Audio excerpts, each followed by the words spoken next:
Bonjour et bienvenue dans cette formation dédiée au contrôle qualité des chaussées routières et plus précisément à la mission de contrôle extérieur. Dans cette présentation, nous allons suivre pas à pas toutes les étapes d'une mission, depuis l'analyse du projet jusqu'à la réception des travaux en passant par les contrôles sur chantier. L'objectif est simple, vous donner une vision claire, structurée et opérationnelle du contrôle extérieur. À la fin de cette formation, vous serez capable de comprendre le rôle du contrôleur, d'identifier les points critiques et d'assurer un suivi qualité efficace sur chantier. Voyons d'abord ce qu'on entend exactement par contrôle extérieur. Le contrôle extérieur est une mission indépendante du contrôle interne de l'entreprise. Réalisé pour le maître d'ouvrage ou le maître d'œuvre, il vise à vérifier le respect des exigences contractuelles et techniques à toutes les phases du projet. Il intervient à toutes les phases du projet. Commençons donc par la première étape, l'analyse des documents. Toute mission débute par l'analyse des documents contractuels. Le CCTP joue ici un rôle central.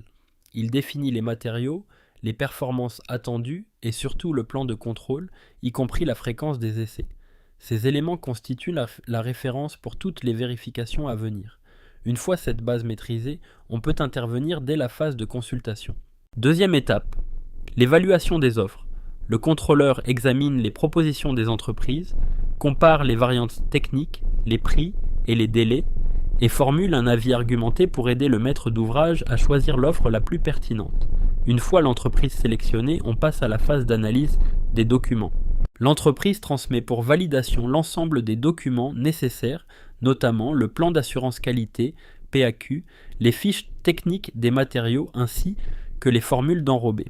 Le contrôleur extérieur procède alors à une vérification approfondie afin de s'assurer que ces éléments sont conformes aux exigences du CCTP, aux normes en vigueur et aux spécifications du marché.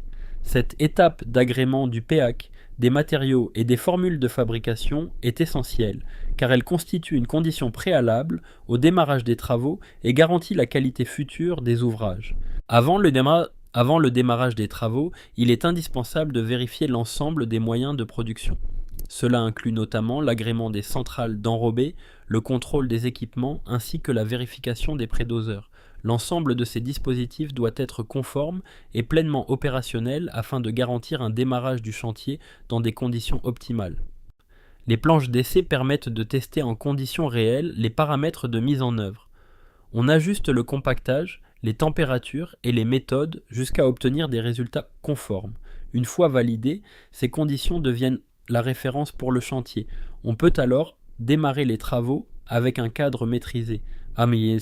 Pendant le chantier, le contrôle devient quotidien et s'inscrit dans un suivi continu des opérations.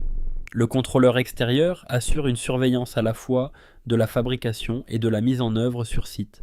L'ensemble des observations, mesures et éventuelles non-conformités est consigné dans des journaux de chantier, garantissant ainsi la traçabilité des opérations. Entrons maintenant dans le détail des principales étapes de contrôle. Le rabotage constitue la première opération réalisée sur une chaussée existante.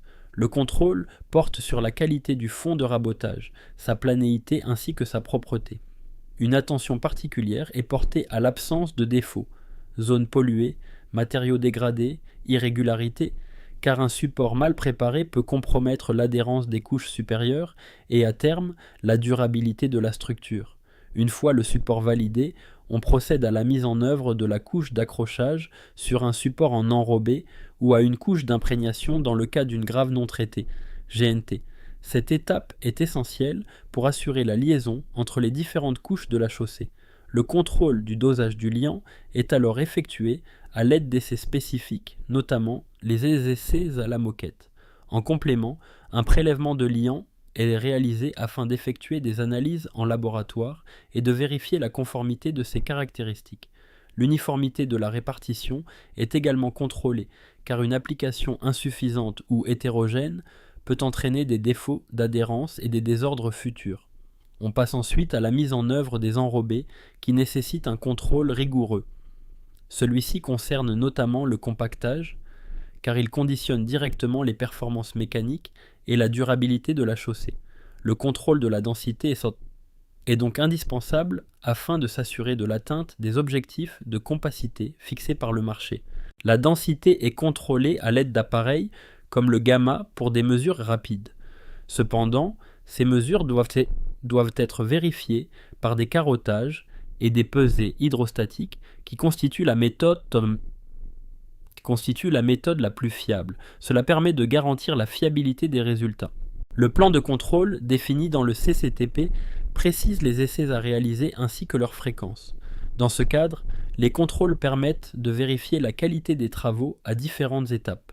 Les carottages sont notamment utilisés pour contrôler l'épaisseur, la qualité du coulage, ainsi que la densité réelle des couches par pesée hydrostatique.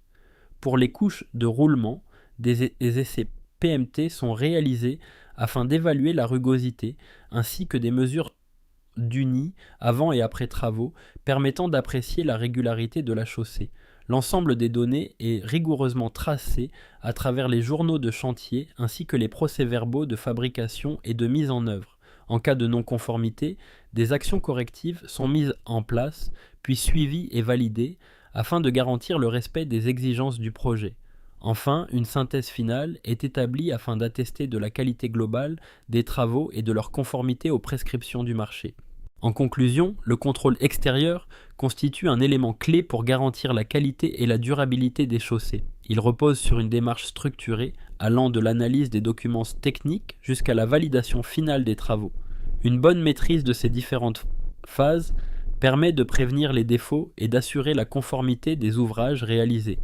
Par ailleurs, la gestion des non-conformités et la rédaction des rapports de contrôle occupent une place essentielle dans ce processus. Le contrôleur formalise ses observations, classe les écarts constatés et échange avec le maître d'œuvre et le maître d'ouvrage afin de définir et de valider les actions correctives à mettre en œuvre.